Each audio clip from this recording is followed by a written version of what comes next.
Hello friends, hope all of you are doing well. In today's session, we are going to discuss one of the most important topic from MEG1 British poetry, that is Amoretti.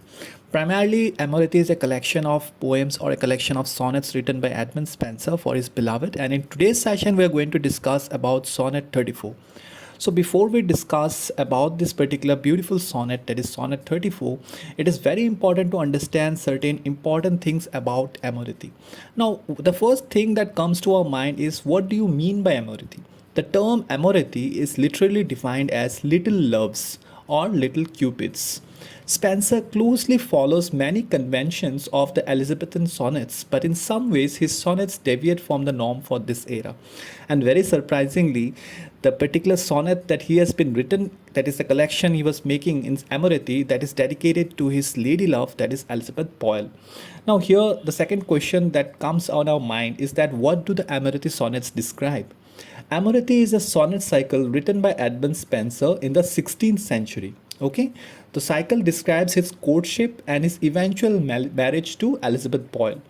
Now, again, here a particular thing as a viewer, as a reader, and educator, I need to tell you that Edmund Spenser was already married with, and he also had children. Okay, so after having his first marriage, he fell in love with Elizabeth Boyle, and he eventually courted her and eventually got married. Now, talk about the themes of Sonnet 34 as well, but again, there are some small things that we need to know. That why did Spenser wrote Amoretti? Because he wrote his famous Amoretti sonnets to woo his future wife. Okay, to impress her. You can say in modern texture, we can say that to impress or woo his future wife. Now, why does the speaker say that his beloved's name as well as their love will last forever? Now, these are the some questions that we'll discuss in our session today. So this session is going to be very, very interesting. So stay till the end of the video, because in today's session we'll also discuss some of the important topics related to our exams. So let's get started. Now, as the tradition of our session goes, we'll first of all understand some of the key points regarding this sonnet, which is written by Edmund Spenser. So basically, the term Amoretti is literally defined as little loves or little cupids. Now, we already know that this particular collection of sonnets has been written by Edmund Spenser in order to impress his beloved, that is Elizabeth Boyle. Now, the Amoretti is a sequence of 89 sonnets written in the tradition of the Petrarchan sonnets. Now, this concept of Petrarchan sonnets, I have discussed it already in one of my previous video, where I've also discussed about the different types of meters. So in case if you want to know more about it, do kindly watch the playlist of British poetry and you'll definitely find the video regarding that. Now, this particular format is a very popular form for poets of the Renaissance period. Now, we also discussed about the Renaissance period. This particular period came after the Dark Ages, and it actually renounced the monotonous culture of literature that was prevailing in Britain. Now, Sonnet 34 is an English or Shakespearean sonnet composed of 3 quatrains and a final couplet. Now, what is the meaning of 3 quatrains? Basically, a quatrain composes of 4 lines. Now, if you add up these 3 quatrains and the final couplet, couplet means a particular group of 2 lines from a particular poem or a sonnet. If you add them up, you will get 14 lines. Now, it follows the form's typical rhyme scheme, that is AB, AB, CD, CD, EF, EF, and finally GG. Now, it is written in iambic pentameter. Now, again, I have told you this, that I have discussed very discreetly and very briefly about different type of meters and what are the concepts of different type of sonnets, that is like Petrarchan sonnets. So if you want to go through that, if you want to understand it in a better way, do watch the video that is present in the playlist. Now, this particular format, that is iambic pentameter, it's a type of poetic meter based on 5 pairs of metrically weak or strong syllabic positions. Now, those of you who have watched my previous videos will understand what I'm trying to refer here. Now, as we all know that a sonnet comprises of 14 lines, I'll help you out to understand this particular sonnet by breaking this particular piece of sonnet into several segments, most of which will contain 4 lines from the sonnet, so that you have much clarity and understand it and also answer it from artist's point of view. It is also very important, like if a particular portion is given, mostly it is of 4 lines from a particular sonnet that is given in the exams from Amoretti. So that way also it will help you to answer the exam from the examination point of view. So without any further delay, let's get started. So the sonnet starts something like this: like as a ship that through the ocean wide. Now this first word like, you might see that this particular word doesn't look like the normal like, but yes, it means that it representing a normal ship. Now by conduct of some star, now by this line we mean that it's guided by some star. Okay, dot make her way. Now this dot means does. Whenas a storm hath dimmed her trusty guide.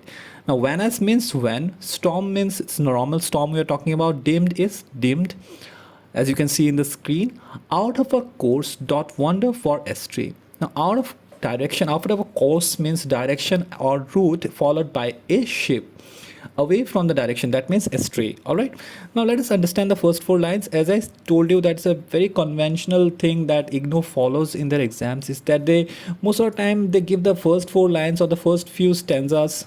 They really focus on that in the exams, because if you see some of the tough poems like Epithalamion and Prothalamion, these are very lengthy poems, or on the morning of Christ's nativity, this type of poems are very lengthy. So mostly what they do to give a leverage to the students, they actually pick up the first few stanzas as RTC questions. So we need to give emphasis more on the initial part of the particular poem or sonnet here as well. Okay, so let us understand what Spenser is trying to say here. Spenser is telling his beloved that until she forgives him, he will wander aimlessly all alone, thinking sorrowful thoughts. All right, a ship is traveling through a large ocean with no land in sight, uses the stars to guide its way. But when stormy clouds block the star's light, the ship will stray far from its course.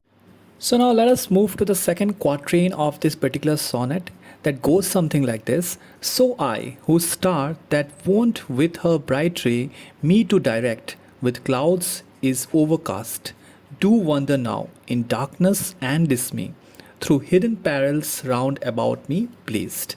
Now let us figure out what Edmund Spenser is trying to convey here. Now he wanders around in the darkness because his guiding light has been concealed by the dark clouds of the storm. Without her light, he is left vulnerable to the hidden dangers surrounding him. Now all of you have to imagine this, that this particular sonnet has been written in order to impress Elizabeth Boyle, and obviously he is trying to woo her and is trying to pursue her.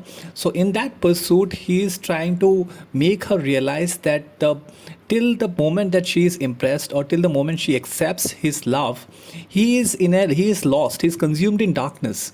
So that entire thing has been compared to a person who is moving in a ship in a dark cloudy weather, where the weather is not suiting him and he is lost in the ocean. All right, so you have to understand this with that perspective. Now there is also a storm going on. The storm has left him without his beloved to guide him. He misses her bright ray, which can be interpreted as he misses her beautiful soul, wit, personality, or any other such personality trait. He is consumed with sadness that he has lost his way and is left defenseless. Now moving on to the last quatrain, that is the third quatrain of this particular sonnet. It goes something like this, that yet hope I well, that when this storm is past, my Hallis the lodestar of my life will shine again, and look on me at last, with lovely light to clear my cloudy grief. Now these are the lines which are from 9 to 12 lines. Let me tell you, for this lodestar, first of all, it's a star that leads or guides, usually refers to the North Star. Okay, now you might have noticed that the people who goes out in voyages or goes out in oceans and seas, they usually use the direction by looking at the stars. Now here mostly the star that is referred in this type of description is the North Star. So by lodestar here, Edmund Spenser is referring to the North Star. Now from lines 9 to 12, a certain ray of positivity can be seen in the words of the poet. He hopes that when the storm passes, his beloved's light will shine upon him again and guide him back to port, or her. Now, as I told you, that you have to understand that a person is sailing by ship and he is lost in the dark night and in the storm, and he is praying that eventually if he lands to the port, that will be by the guidance of the North Star or the person that is being referred here. We'll talk about the metaphors by the end of this video. Now here we see that he is referring to go back to the port with the help of the North Star, or here the port can also be referred to as Elizabeth Boyle, so that they can be together once again. Now Hallis also known as Callisto, is a wood nymph turned into Ursa Major. Now, this is a particular information that I thought that you might know and you might want to know. Coming to the last two lines of this particular sonnet, till then I wander careful, comfortless, in secret sorrow and sad pensiveness. Now, the last two lines are known as the rhyming couplet, which functions as a way to sum up the entire poem in as few words as possible. The persona is telling his beloved that until she forgives him, he will wander aimlessly, all alone, thinking sorrowful thoughts. He wanders full of worries, comfortless in secret sorrow and pensiveness. Now you can see that how desperate Edmund Spenser is for the approval of Elizabeth Boyle. Now this entire sonnet has been written in order to attract or in order to get the attention of his beloved and also to pursue her in order to impress and woo her. Now let us discuss about the central theme of this particular sonnet. The main purpose behind writing this poem is to reach the land and to reach the correct way with his beloved. Now, as I have mentioned, I will discuss about the figures of speech that Edmund Spenser has used in this particular sonnet very beautifully. In that respect, let us first of all discuss the metaphors present here. The first one that we have is the star, obviously. Now, it is compared with the poet's beloved, okay, because we have seen that he has been mentioning about the North Star, how North Star is supposed to guide him to the port, and that reference is actually to the beloved, that is Elizabeth Boyle. Now the ocean, the next metaphor is the ocean. Now it is compared with life itself. Now the different trauma, the different difficulties and different sadness and the grief that is present in our life sum up to the ocean. Now we have others like other metaphors like the clouds, storms and the perils are compared to life and love problems. Now finally the final metaphor that we have is landing. Now landing is referred to love here, okay. Now let us talk about the next figure of speech, that is simile. Now for those of you who don't know what is simile, it's particularly a figure of speech that is used to connect or compare two different things. Okay, now in this particular sonnet we have two words like and as. Now these two words has been used as simile to connect or compare two different things or objects. The next thing that we have as a figure of speech is personification. Now in personification we have the ship and the star are personified to have human qualities. So this is the video, guys. I hope you had a clear understanding regarding this particular sonnet by Edmund Spenser, that is sonnet 34 from his Amoretti. In case if you have any other doubt regarding this particular sonnet, do feel free to comment in the comment section. And yes, obviously do check out our social community pages, that is our Facebook page and Facebook group, where we regularly give notifications of IGNO and you'll stay updated. And do not forget to keep your notification bell on, because in the next coming days we'll be extensively covering topics from MEG 1, that is British poetry, MEG 4, that is aspects of language, and MEG 5 as well. So till we meet next time, God bless you and thank you all.